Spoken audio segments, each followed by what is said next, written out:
My name is Amit Chaudhary, I am teacher at Nucleon Academy Basti. मैं आज आप लोगों को इंटीजर्स के बारे में पढ़ाऊंगा। यह क्लास बेसिकली 7th क्लास के लिए है, 7th क्लास स्टूडेंट के लिए। बाकी इसको कोई भी देख सकता है जिनको थोड़ी बहुत प्रॉब्लम हो इंटीजर्स में। इंटीजर्स शुरू करने से पहले हमें 2-3 बातों का ध्यान रखना होता है। जैसे नंबर 1, हमें पता होना चाहिए नेचुरल नंबर क्या होते हैं। क्या नेचुरल नंबर क्या होते हैं? हमें जानना होता है कि नेचुरल नंबर होता क्या है, इसके अंदर क्या क्या चीज़ें आती हैं। नेचुरल नंबर को पहली बात हमें पता होना चाहिए कि n से डिनोट करते हैं, और नेचुरल नंबर के अंदर 1 से स्टार्टिंग होती है और कहाँ तक जाती है? इनफाइनाइट तक। क्या? इनफाइनाइट तक। लास्ट टर्म मतलब हमें पता नहीं होती क्या होती है? इनफाइनाइट। इनफाइनाइट बोला जाता है जो कि डिफाइंड नहीं है लास्ट टर्म हमें, इसलिए इनफाइनाइट को क्या बोला जाता है? इनफाइनाइट। तो हमें यह ध्यान रखना होता है कि नेचुरल नंबर का फर्स्ट टर्म क्या होता है? 1, और लास्ट टर्म क्या होता है? इनफाइनाइट।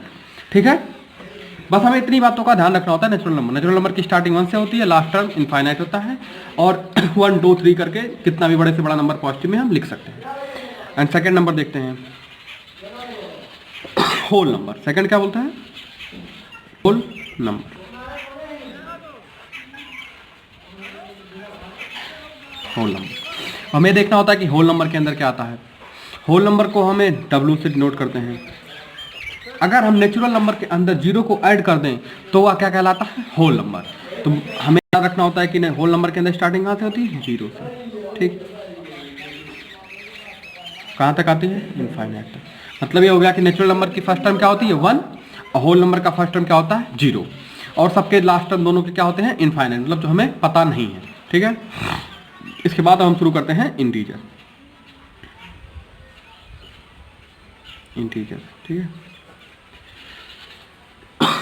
इंटीजर्स क्या होते हैं अब हमें जानते हैं। इंटीजर्स जो नेचुरल नंबर है उसके जो पॉजिटिव साइन है ये, और होल नंबर में जो 0 है उसको ऐड, मतलब होल नंबर को पूरा ऐड कर दो, और नेचुरल नंबर के जो पॉजिटिव साइन है इसको निगेटिव वैल्यू ले लो, तो टोटल मिला दो, उन्हें क्या कहते हैं? इंटीजर्स। जैसे हम देखते हैं इंटीजर्स को हम आई से नोट करते हैं। मैंने क्या बोला कि जो नेचुरल नंबर है उसके निगेटिव साइन, पहले निगेटिव साइन लोगे, लास्ट टर्म हमें इसका भी लास्ट टर्म नहीं पता, तो निगेटिव में भी लास्ट टर्म पता नहीं होगा, इसलिए हम डॉट डॉट करके हम माइनस इनफाइनाइट लिख सकते हो, माइनस इनफाइनाइट। ठीक है, करके जाओगे तो -3 निगेटिव साइन, -3, -2, -1, और होल नंबर पूरा 0, 1, 2, 3 कहाँ तक? इनफाइनाइट तक। ठीक है, तो 0 क्या हो गया? 0 भी एक इंटीजर है। अब इंटीजर्स में 3 होते हैं, 0 2 होते हैं, मतलब एक पॉजिटिव इंटीजर, एक नेगेटिव इंटीजर। पॉजिटिव इंटीजर कौन से हो गए? जो 0 के राइट साइड में है। क्या है? राइट साइड में, मतलब ये सब जो हो गए सारे पॉजिटिव इंटीजर हो गए। कौन से? पॉजिटिव इंटीजर हो गए। और जो लेफ्ट साइड में है पूरा ये 0 के, ये क्या हो गए? निगेटिव। ये क्या हो गए? Negative integer. ठीक है, और 0 क्या है? 0 ना तो पॉजिटिव है ना ही निगेटिव है। अभी आप लोगों को धीरे धीरे समझ में आएगा, तो थोड़ी बहुत निगेटिव में दिक्कत हो रही है, अभी आप लोग समझ जाओगे जब मैं बताऊंगा। तो हमें पता चल गया कि इंटीजर्स के अंदर क्या क्या आते हैं? माइनस इनफाइनाइट से लेके प्लस इनफाइनाइट तक, जिसमें 0 भी बीच में इंक्लूड होता है। मतलब नेचुरल नंबर के जो पॉजिटिव साइन है और नेचुरल नंबर की जो निगेटिव साइन है वो वैल्यू, और 0 को इंक्लूड कर लो तो क्या कहलाती है? इंटीजर।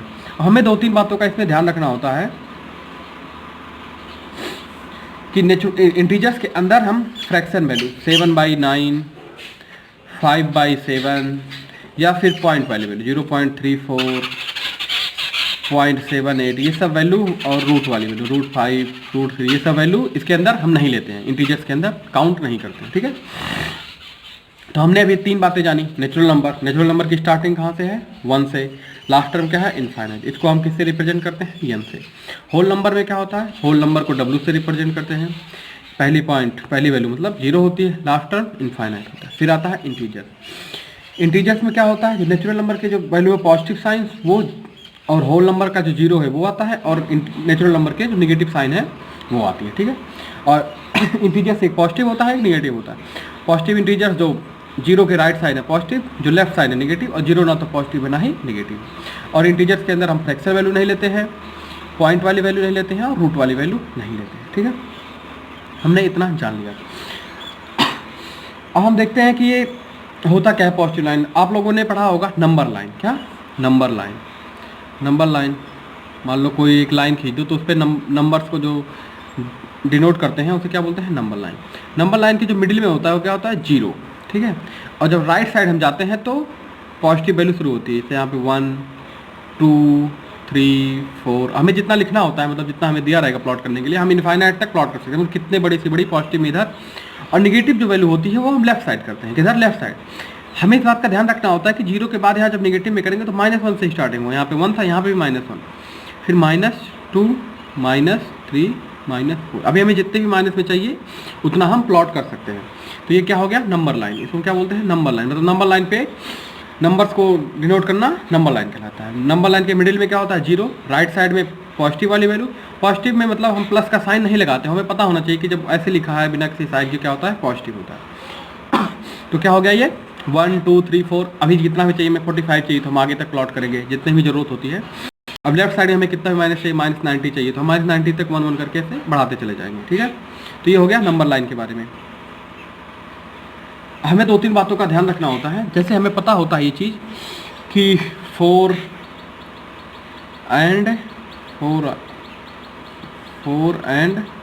3 में कौन सी वैल्यू बड़ी है, तो हमें पता होता है कि 4 बड़ी है किससे, 3 से। ये जो होता है ग्रेटर देन का साइन। ग्रेटर देन का साइन मतलब जैसे 4 बड़ा है 3 से, तो जो बड़ा है उसकी तरफ इसका बड़ा वाला साइन मतलब मुंह खुलेगा, और इधर क्या होता है, पॉइंट वैल्यू मिलेगी, ठीक है। इतना ध्यान रखोगे, ये सब आगे मिलेगा आप लोगों को, तो बस अभी थोड़ा सा ध्यान रखो कि कैसे होता है। क्या होता है ये ग्रेटर देन का साइन, मतलब 4 बड़ा है 3 से, क्योंकि ये पॉजिटिव है तो हम नॉर्मल देखते ही हैं कि 4 बड़ा होता है 3 से, 5 बड़ा होता है 4 से। लेकिन जो निगेटिव वैल्यू होती है उसमें जस्ट इसका उल्टा होता है। निगेटिव वैल्यू जो जितना छोटा निगेटिव में होगा वह बड़े निगेटिव से उतना ही बड़ा होगा। जैसे यही देख लेते हैं हम, अगर -4 and -3 में पूछा जाए कौन सी वैल्यू बड़ी है, क्या है, -4 and -3 में कौन सी वैल्यू बड़ी है, तो इसमें उल्टा हो जाता है। जो छोटा है निगेटिव में, मतलब -3 बड़ा होगा -4 से। ये कैसे होता है, जैसे आप किसी से मान लो जो बैंक से लोन लिए हैं, मान लीजिए आपने 100 रुपये लिए हैं, तो आप क्या है, बैंक का 100 रुपये ऋण है, मतलब आप पे ऋण अभी 100 है। लेकिन अगर आपने 200 ले लिया ऋण, तो आप पे ऋण की वैल्यू क्या है, ज़्यादा है, मतलब आपको ज़्यादा देना पड़ेगा। समझ रहे हैं, निगेटिव है आप, निगेटिव में ज़्यादा, मतलब जो छोटी वैल्यू है कम, तो क्या हो जाएगी, बड़ी हो जाएगी। लेकिन वो निगेटिव में आप 200 क्या हो जाएगा, निगेटिव में बड़ी हो जाएगी, लेकिन वैसे वैल्यू क्या होगी, छोटी होगी, ठीक है। तो इसी बात से हम रेट करते हैं, -3 जो है वो -4 से बड़ा होगा। अब ऐसे कितनी सी बड़ी ले लो, -100 and -400 में हमें चेक करना है, तो हम देखेंगे निगेटिव साइन है, तो जो छोटी वैल्यू होगी वो क्या होगी, बड़ी होगी। तो बड़ी कौन सी हो जाएगी, -100 ग्रेटर देन -400, ठीक है। बहुत सारे बच्चे इसमें बहुत ज़्यादा कंफ्यूज होते हैं, तो हमें याद रखना है अगर निगेटिव साइन है तो निगेटिव में बड़ी कौन सी होगी, जो निगेटिव में छोटी होगी। और अगर ये थर्ड हो गया, ये सेकंड और ये फर्स्ट, ताकि आप लोगों को याद रहे। अब फोर्थ पे हम देखते हैं, अगर एक निगेटिव है, क्या है, एक निगेटिव 100 है और एक प्लस में कुछ लिखा, जब कोई साइन नहीं लगाया तो समझ लो प्लस होता है। आप लिख दो इसके सामने, या फिर नहीं लिखा होता तो भी वो क्या होता है, प्लस माना जाता है। तो निगेटिव और पॉजिटिव में देखना है तो हमें ऑब्वियस सी बात है कि पॉजिटिव वाली वैल्यू बड़ी होगी, निगेटिव वाली छोटी होगी। तो इसमें प्लस में कुछ भी हो, कितने छोटे से छोटा टर्म होगा, बड़ी होती है। तो क्या हो जाएगा ये 10, 10 बड़ी होगी -100 से, ठीक। बस हमें कब दिक्कत होती है, जब निगेटिव वैल्यू आ जाती है, निगेटिव। तो जो बच्चे होते हैं वो बड़ी वाली वैल्यू को बड़ी मान लेते हैं, लेकिन होता क्या है, इसमें उल्टा होता है, जस्ट उसका अपोजिट होता है। तो इन बातों का आप लोग ध्यान रखेंगे। और मैं ये जो ग्रेटर वाला है इसमें थोड़ा सा समझा देता हूँ। जैसे अगर कहीं भी n ग्रेटर देन 1 लिखा है, क्या लिखा है, n ग्रेटर देन 1, इसका मतलब होता है n की जो वैल्यू है वो 1 से बड़ी, मतलब 1 से बड़ी 2 3 4 मतलब कुछ भी हो सकती है, मतलब 1 नहीं होगा इसमें, क्या होगा, 1 नहीं होगा। 1 से बड़ी होगी, 1.1 हो जाएगा, लेकिन क्या होगा, 1 नहीं होगा, ठीक है। बड़ी मतलब 1 से बड़ी होनी चाहिए।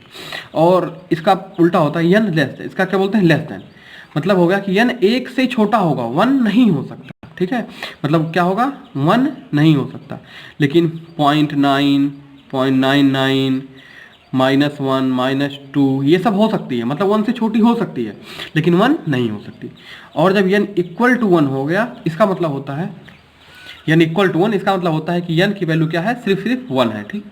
अगर n ग्रेटर देन 1 है तो 1 से बड़ा होगा, कुछ भी हो सकता है इनफाइनाइट तक, मतलब बस 1 नहीं हो सकता, और 1 से छोटी नहीं हो सकती। और जब लेस देन है तो इसका मतलब होता है 1 नहीं हो सकता, और उससे छोटी कितनी वैल्यू हो सकती है, बड़ी नहीं हो सकती। n इक्वल है तो n ग्रेटर देन 1। और अगर कभी भी लिख दिया n greater than equal to, मतलब इसमें हो गया दोनों साइन आ गया, n greater than equal to, तो यहाँ पे क्या होगा, n 1 भी होगा और 1 से बड़ी भी होगी, 1.1 1.2 3 कुछ भी हो सकता है। ऐसे n less than equal to 1 में मतलब n क्या होगा, 1 भी होगा, 1 से छोटा भी होगा, माइनस वाली वैल्यू भी होगी, ठीक है, -2 -3। तो चलिए आज की वीडियो यहीं तक रखते हैं, आप लोग इतना नोट कर लीजिएगा, ये सब छोटे छोटे कॉन्सेप्ट है जो आगे आप लोगों को जरूरत पड़ेगी। नेक्स्ट वीडियो में देखते हैं इसके आगे।